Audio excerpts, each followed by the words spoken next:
Hi, my name's Gary Wright. I'm the Chief Planner for the City of Toronto. In this video, I'm going to provide you with an overview of the official plan, as well as explain why we are doing a review of the plan and undertaking to conduct a municipal comprehensive review. Let's first start with what is an official plan. In Ontario, the Planning Act requires municipalities to have an official plan. The official plan is a legal document approved by Council that describes policies and objectives for land uses and how and where the community should grow. The official plan is prepared in consultation with residents and reflects a community vision for future change and development.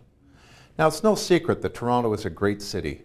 What kind of city Toronto will be in the 21st century is a question that we must ask ourselves and ensure that we stay on course. The one constant we can be sure about is that Toronto is growing and will continue to grow. Look around and you'll see new development and investment across the city.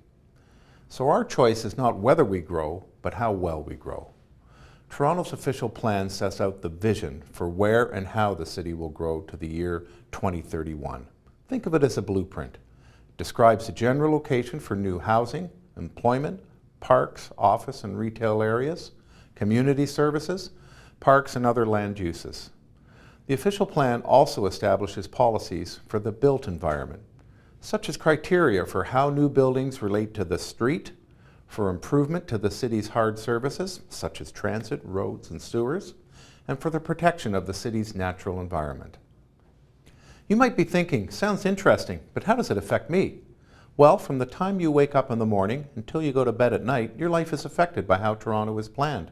This includes what kind of housing is available, the range of services in your community, where you study, work, and how you move about the city.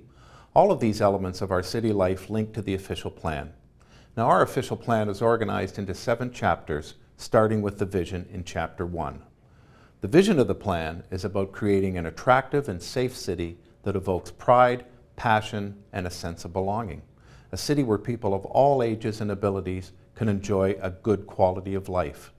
A city with a strong, competitive, and diverse economy, vibrant neighborhoods, affordable housing choices that meet the needs of everyone throughout their life, attractive tree-lined streets with shops and housing, transportation networks that enable people to move around the city quickly and conveniently, clean air, land, and water, green space of all sizes, and public squares that bring people together, a wealth of recreational opportunities encouraging active participation, cultural facilities that celebrate the best of city living, and beautiful architecture and excellent urban design that astonish and inspire. The policies contained within the plan help in part to move Toronto towards this vision. I encourage you to take a closer look at our official plan. It is an important document that shapes our city. The official plan is available online. The link is available under the Documents and Information tab, or you can search Toronto Official Plan in your favorite search engine. Now, a great deal of effort and consultation was put into formulating the official plan. So why are we reviewing it now? Well, Ontario's Planning Act requires municipalities to review their official plan at least every 5 years after the plan comes into effect.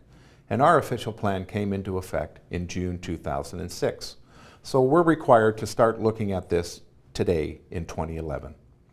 It's important to recognize the review is considering what policies are working, what policies need to be updated, revised, or taken away, and what new policies are required to be added. The purpose of this review is not to create a new official plan, but to improve on the plan that exists. Now, in conjunction with the 5-year review, we are also doing a municipal comprehensive review, again as required under the Provincial Growth Plan for the Greater Golden Horseshoe. This review will look specifically at the city's designated areas of employment and how the official plan policies and designations are working. The Provincial Growth Plan requires the city to address specific criteria if it wants to consider changing the land use permissions for designated areas of employment. And since our 5-year review of the official plan includes a review of these policies and designations for employment lands, we think it's a great opportunity to undertake both of these initiatives at the same time. To initiate the reviews, I have sent a report to City Council's Planning and Growth Management Committee. My report highlights development trends and the official plan's success at directing growth in Toronto since 2006, and it outlines a general work program and public consultation for the reviews. The link to this report is available under the Documents and Information tab. I hope you found this overview helpful. If you have any further questions, you're likely to find the answers in our questions and answers section. You can also contact us if you like. Our contact information can be found at the Contact Us tab. Now I invite you to get involved and be engaged on the review of the official plan and the Municipal Comprehensive Review. Remember, this is your city and my city. Together, we can only make it better. I'm Gary Wright. I look forward to hearing from you, and thank you for spending the time.